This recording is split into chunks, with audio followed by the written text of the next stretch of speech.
صفحہ number 90 page 90، معارف القرآن جلد اول، سورۃ فاتح، آیت نمبر 1 سے لے کر آیت نمبر 7 تک تشریح اور تفسیر اور ترجمہ آپ کی خدمت میں پیش کیا جا رہا ہے۔ ناظرین، یہ کتاب کا نام ہے معارف القرآن۔ رائٹر ہیں اس کے مفتی اعظم پاکستان حضرت مولانا مفتی محمد شفیع صاحب رحمۃ اللہ علیہ، تقی عثمانی کے والد ہیں۔ سورۃ الفاتحہ سے لے کر سورۃ البقرہ تک، پارہ نمبر 1 سے پارہ نمبر 3 تک 8 رکوع، اس کی تشریح آپ کے سامنے پیش کی جا رہی ہے۔ تفسیر ترجمہ، تشریح اور تفسیر پیش کی جا رہی ہے۔ بسم اللہ الرحمن الرحیم، الحمد للہ وکفیٰ وسلام علی عبادہ الذین اصطفیٰ۔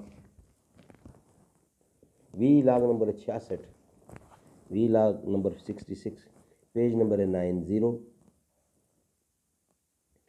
تیسرا درجہ ہدایت کا اس سے بھی زیادہ خاص ہے کہ صرف مومنین و متقین کے ساتھ مخصوص ہے۔ یہ ہدایت بھی اللہ تعالیٰ کی طرف سے بلا واسطہ انسان پر فائز ہوتی ہے، اور اس ہدایت کا دوسرا نام توفیق ہے، یعنی ایسے اسباب اور حالات پیدا کر دینا کہ قرآنی ہدایات کا قبول کرنا اور ان پر عمل کرنا آسان ہو جائے اور ان کے خلاف ورزی دشوار ہو جائے۔ اس تیسرے درجے کی وسعت غیر محدود اور اس کے درجات غیر متناہی ہیں۔ یہی درجہ انسان کی ترقی کا میدان ہے۔ اعمال صالحہ کے ساتھ ساتھ اس درجہ ہدایت میں زیادتی ہوتی رہتی ہے۔ قرآن کریم کی متعدد آیات میں اس زیادتی کا ذکر ہے۔ مثلا والذین اہتدوا وزادہم ھدی ومن یؤمن باللہ یہد قلبہ، جو شخص اللہ پر ایمان لائے اس کے دل کو ہدایت کر دیتے ہیں۔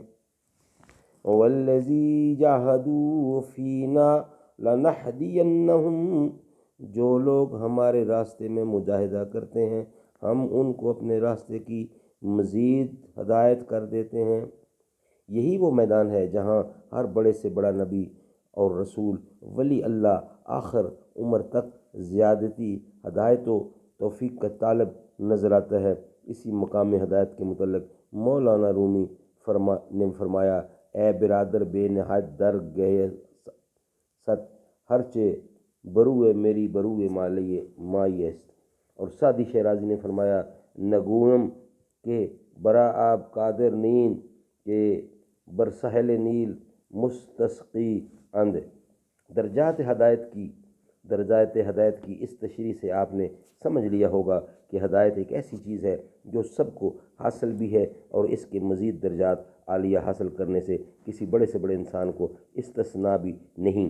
اسی لیے سورۃ فاتحہ کی اہم ترین دعا ہدایت کو قرار دیا گیا، جو ایک ادنا مومن کے لیے بھی مناسب حال ہے اور بڑے سے بڑے رسول اور ولی کے لیے بھی اتنی ہی اہم ہے۔ یہی وجہ ہے کہ حضور اکرم کی آخری عمر میں سورۃ فتح کے اندر سورۃ فتح مکہ کے فوائد و ثمرات بتلاتے ہوئے یہ بھی ارشاد ہوا ہے کہ وَيَهْدِيَكَ صِرَاطًا مُسْتَقِيمًا، یعنی مکہ مکرمہ اس لیے آپ کے ہاتھوں فتح کرایا گیا تاکہ آپ کو صراط مستقیم کی ہدایات ہو۔